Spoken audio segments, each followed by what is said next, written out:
When you change for change itself, the paradox is you change the outcome. When you change for the outcome, you've never really changed.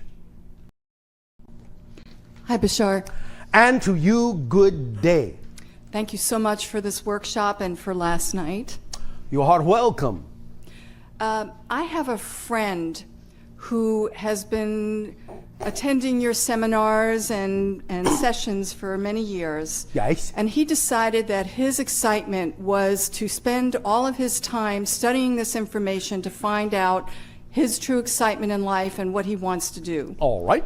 So he gave His up... excitement is to find out what his excitement is. Exactly. I see. All right. So he gave up his job. All right. He moved back east to live with his father. Yes. He's been living there for 2 years. Yes. And all he does every day is Yes. listen to your tapes Yes. and meditate. All right. And he's now at a position where his father is going to be moving to a small home where he's now going to be basically on the street with no money All right. or anything. I suppose he will find that exciting. Yes. And what I'm finding Yes. is that some judgment is dipping into my belief system. Why?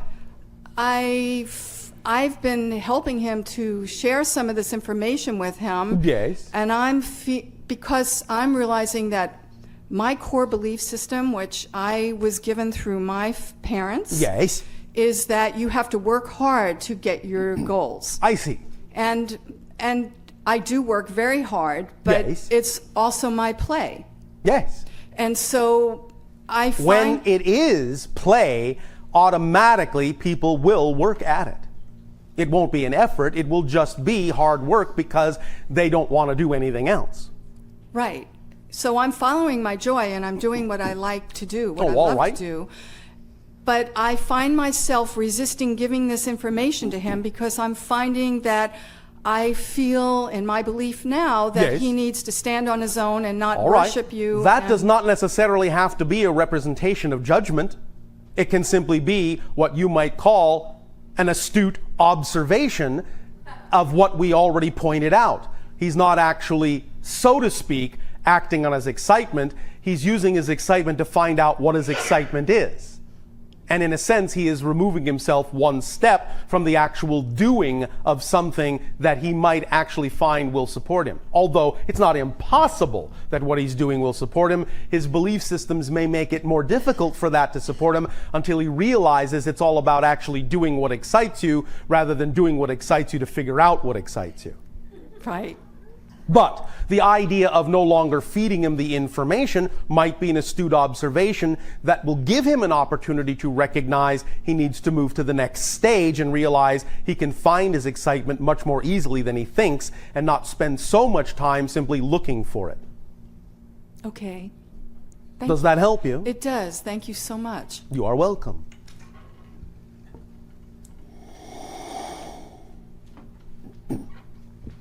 Hello. And to you, good day. Thank you. It's my first time here, so I'd like to ask you some questions if I could. Oh, all right. I'm supposing that you can ask the questions. Yes. Yes. I'll just rattle them all off. Rattle, rattle. All right. Rattle away. Okay. One is I would appreciate it if you could give me more clarity on what you mean by definition. Yes. In other words, the definition, I would appreciate that. All right. The other is some examples of like core beliefs Yes. of what right. those might be. All right. And then another would be how to, in other words, when you talk about following your excitement, Yes.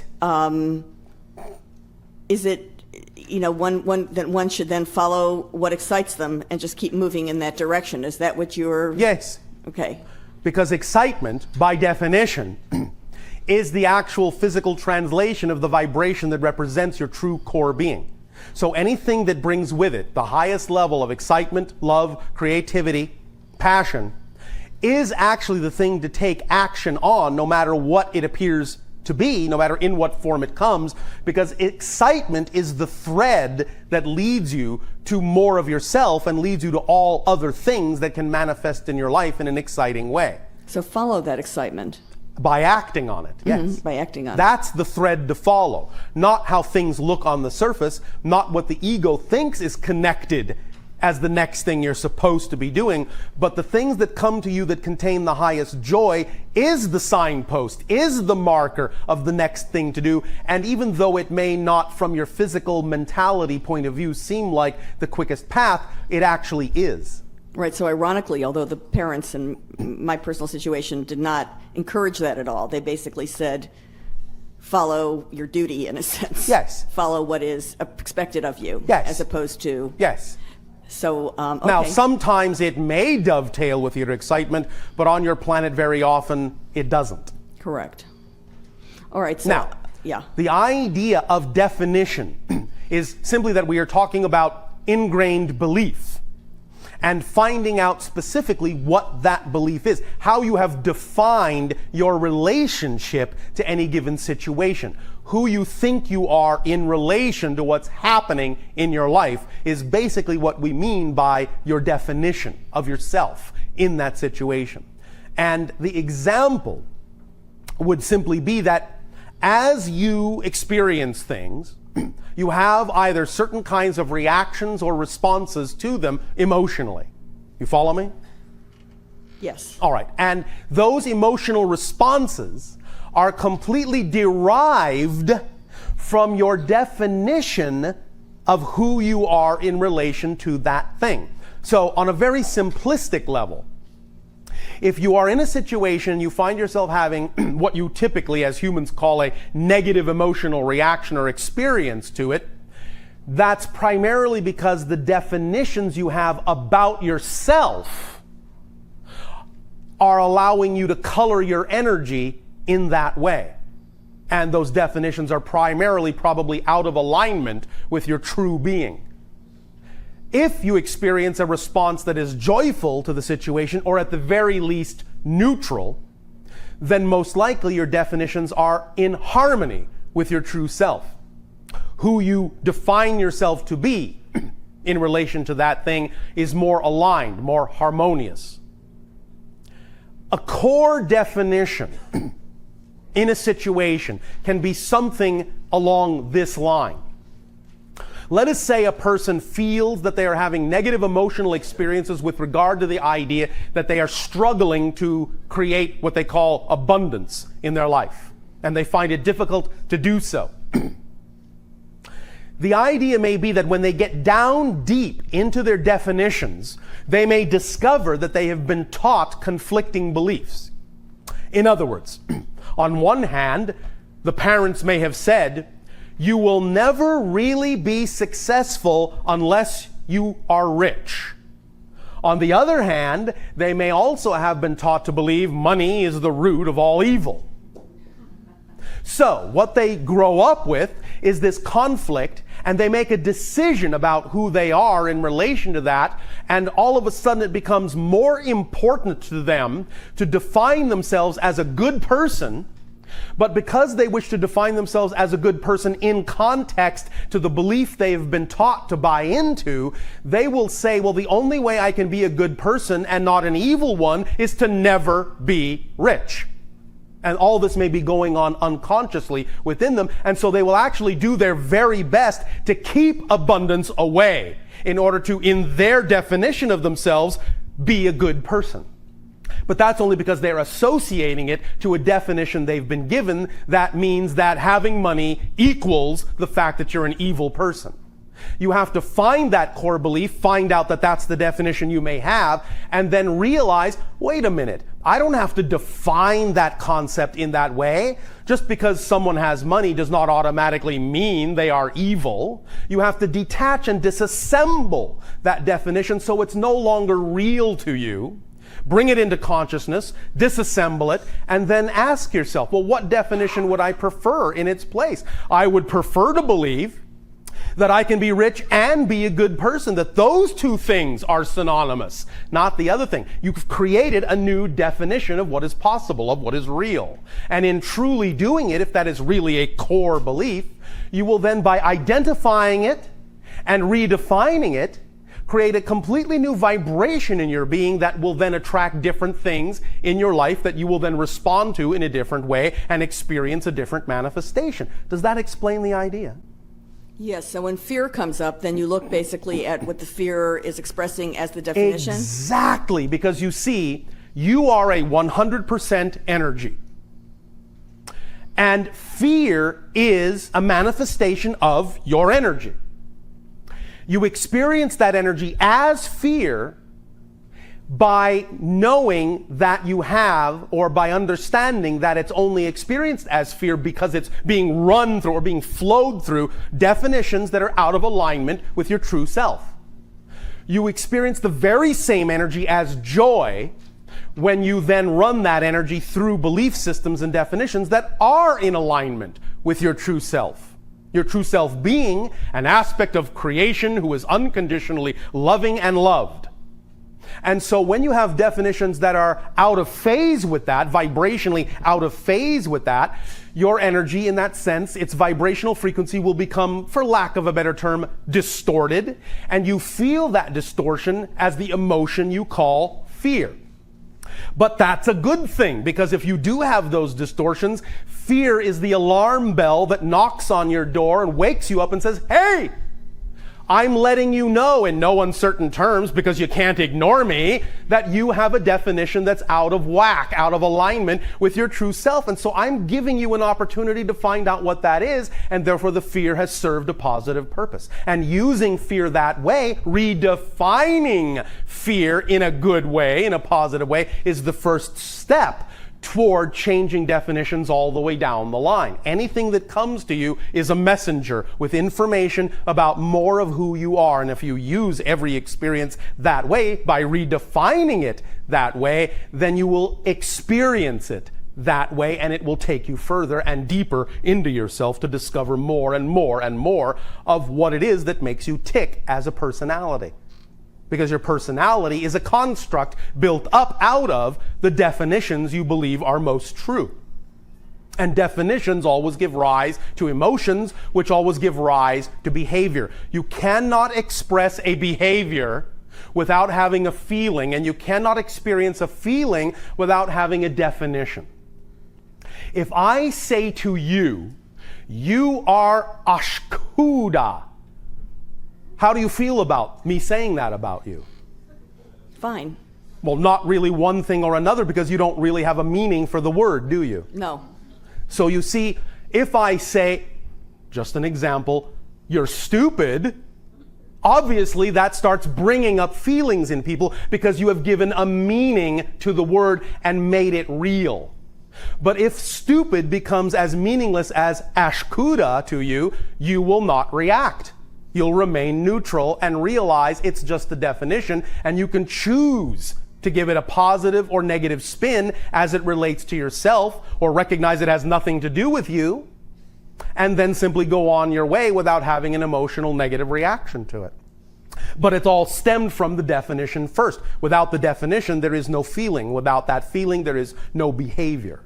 So all behavior stems from feeling, which stems from definition. So if you're behaving in a way you don't prefer and you're feeling in a way you don't prefer, follow that trail back to the definition by asking yourself the penetrating question, what would I have to believe is true about myself in order to be having this emotional experience and this behavior in this situation? And that will be the first step towards disassembling that definition and digging down deeper to the core, because there may be something else under that that will support that idea. So, going back to the idea of the definition that equated being evil with having money and moving things away from yourself that would cause abundance, there may even be a deeper belief that allows you to perpetuate that allows you to even consider that belief as being real. And the deeper belief may have to do with things like your own sense of self-worth. Well, I may intellectually understand that it doesn't mean you're automatically evil when you're rich, but I still can't seem to break through that idea of attracting abundance to myself. Well, maybe there's a deeper core issue even underlying that has to do with believing whether or not you're even worthy to try. You understand? Mm-hmm. Is this helping clarify the idea? Yes, it's helping to clarify the idea, and then the best way then to handle that is to then look and see what those beliefs are. Well, yes. I mean, the best way is whatever is your way. We are giving you ideas that you can use as tools, but of course your imagination will adapt them. But generally speaking, on a fundamental level, yes, it is important because you are a physical personality construct, it is important to find out what you're actually made of in order to adjust the construct that you are, the three-sided construct of definitions, emotions, and behaviors. You have to know what you're made of. So getting in touch with the fundamental definitions is like going back to the blueprint. If the house is leaning sideways and the materials it's made out of are shoddy, go back to the original blueprint and say, well, I can see that there's something here that's off in the blueprint. And that's why the workers brought shoddy materials, and that's why the house is leaning. If I correct the blueprint and say, no, get this material and build it this way, then they will bring in stronger materials and the house will stand straight. You follow me? Yes, and then start acting as if, in other words. Well, of course, because it is. You act as if because it is. And that automatically changes the vibration of your That being. changes the vibration. And then the last step you need to be aware of is to make sure you understand that physical reality is just a mirror, but that it's not always one-to-one, that it's neutral as a set of props. So, in other words, knowing that you're changing your vibrational frequency, knowing that you are changing your reality, does not always mean you will immediately see a change in the circumstance, in the set of props around you, outside of you. The first stage in truly expressing that you know you have changed, acting as if, you say, is to respond differently to the same situation than you did before. By responding differently to the same appearing situation than you did before, that is when you give the situation leave to then be more truly reflective of the change that has happened within you, because now there is conviction in you that you've changed, regardless of what things look like on the outside. You now know that things on the outside are just neutral props, devoid of meaning, no built-in meaning, that you determine the meaning. So even though it may look the same, you're now saying, I am giving it a different definition. I now know it's not an interruption or an obstacle. I now know it's part of my path and it serves me in a positive way. I'm redefining it. And by responding differently to it, then it has the best opportunity to actually change the outside reflection. But the first step is not the outside changing. The first step is knowing and behaving as if you truly are different in relation to what's going on outside. So because there really is no outside. To change for change itself rather than for outcome. Yes, exactly. When you change for change itself, the paradox is you change the outcome. When you change for the outcome, you've never really changed. Thank you. Does that help? Yes. Thank you. Thank you. I would like to ask a question about the labyrinth, the big labyrinth that we have here at Angel Valley. Yes, the labyrinth. When we were designing it, we have been discussing that with you, that it was at the same time could be a landing pad for for you. Yes. And my question is, how has that developed? How has the use of the labyrinth, as it has been done in these last few years, how has that, let's say, being a landing pad or possible landing pad, how has that developed? Is it still? It is about 57% of the way there. 57%. Yes. Okay. And what do you think we could, we and maybe those who are here and have the availability today to walk this labyrinth, Use it, and in using it, let go of all preconceptions and old beliefs. Let go of your typical orientation. Let go of ideas and definitions that do not serve. Let go of who you think you ought to be, and just be who you are. That's fantastic. Thank you.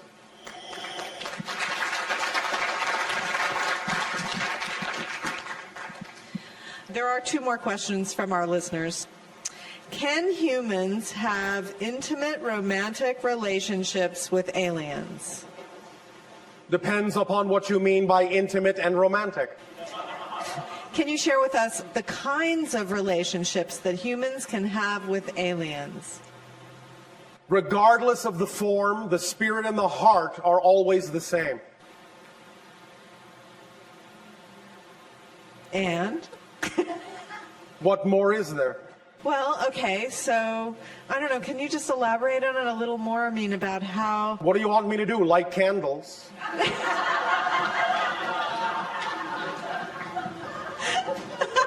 Well, if it had helped bring some light to the subject. Oh, light. Well, let's see. Well, for example, I guess in a way, you know, humans have hybrid children. So Yes. those are parent-child relationships Yes. between humans and aliens, Yes. right? In a sense, although remember, the idea of the Greys that are creating the hybridization program is that they are actually mutated humans from a parallel reality. So all of the genetic material is actually human.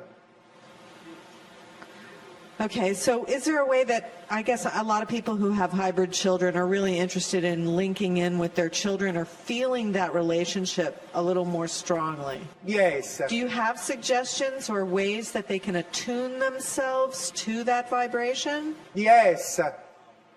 When they go to sleep, ask the child to send them a consistent single image that represents an object that would be an object tuned to their belief system of the parent that would allow them the best opportunity to tune to the frequency of the child. Okay, that sounds fun. And you can do that for any relationship with an extraterrestrial. Oh, nice. Okay. All right, we have our next questioner, so thank you, Bashar. Yes. Hello, Bashar. And to you, good day. Good day to you, too. I am extremely, extremely pleased to be interacting with you. We are extremely pleased you are there. Thank you. I'm at a point in my life where many things have manifested and I have dissolved, transmuted many beliefs. Yes. Probably the next step in my life is to move forward in terms of following my highest excitement as far as career. One moment. Is that the next step, or is it only probably the next step? Well, you're right in that it's probably the next step. Then it's not yet your excitement, is it, to do so? It's pretty much clouded by a filter, a fear filter. And the fear would be a fear of what? What I have most recently identified is the fear that the universe would not support me in what I would like to do. Excuse me, one moment. I know you can't tell from your side, but everyone on my side is laughing. One moment. We will let things calm down. I'm glad that I've been so entertaining. Yes, thank you. You're all better than motion pictures, of course, for us. I know it's a ludicrous belief.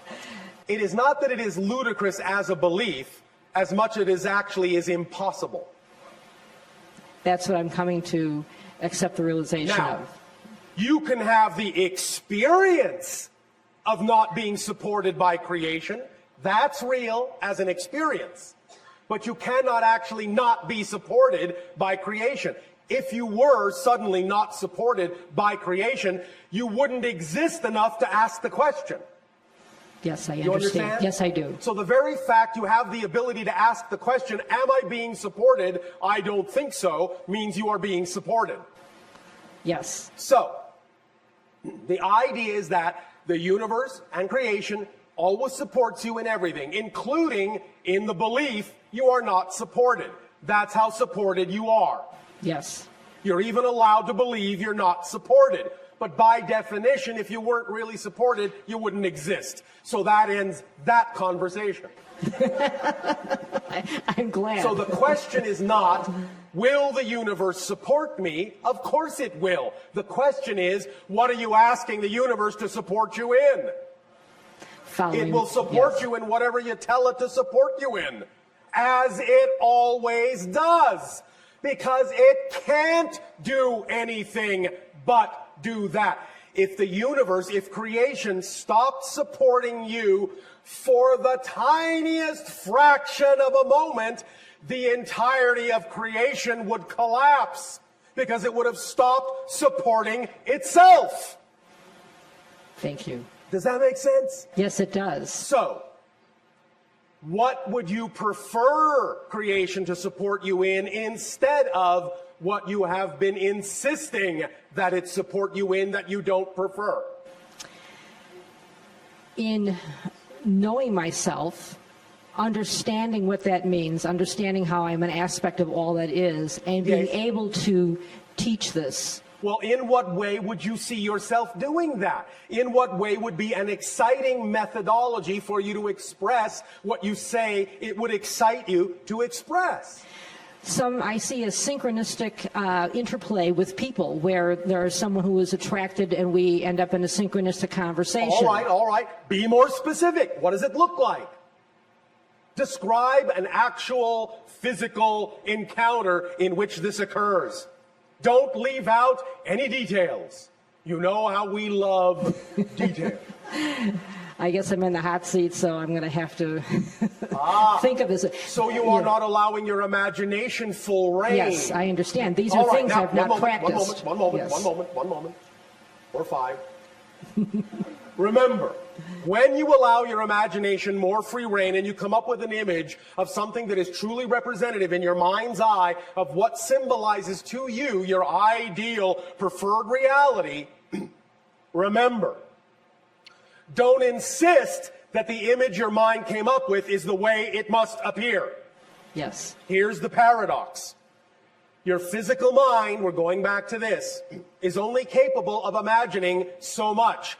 It cannot know how something is actually going to happen. Sometimes the image your mind conjures up, given to you by your higher mind, may be the best way for that to happen in your life, and it may come true, as you say, in almost exactly the way you imagined it.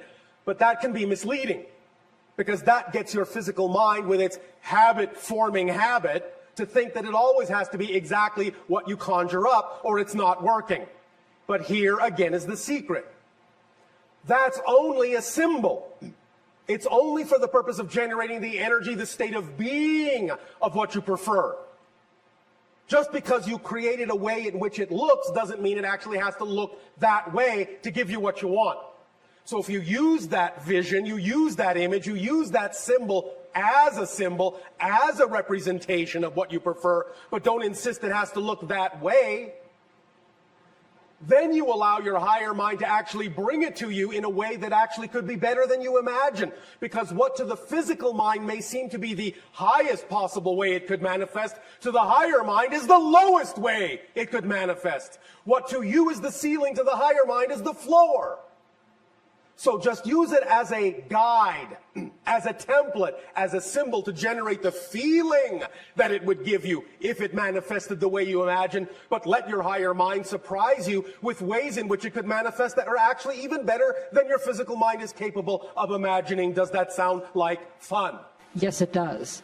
Does that help you open up to your excitement a little bit more? Yes, it's Yes? giving me the desire to want to play with imagination. All right. Do you believe that if you give over and play with your imagination and actually act on your excitement, that you will be capable of being supported in your life? Yes, because All right. I have much evidence of other aspects of my life that have been supported. And I think, if that, then why not that? because I think I've had some very deep-seated beliefs Yes. that have told me otherwise. All right. And do you have them now?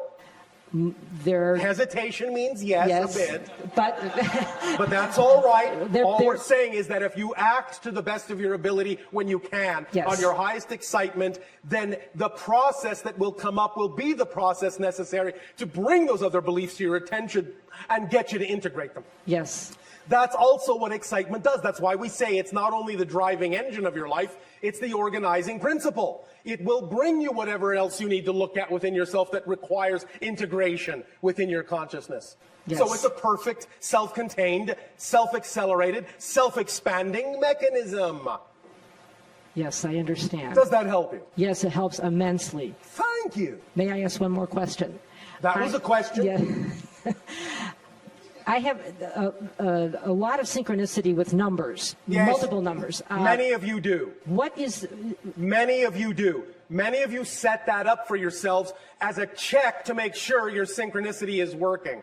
aha, So in a sense, it tells you, yes, yes, yes, it's working. Yes, stop checking. Yes, all right. Yes, okay. Yes, it's working.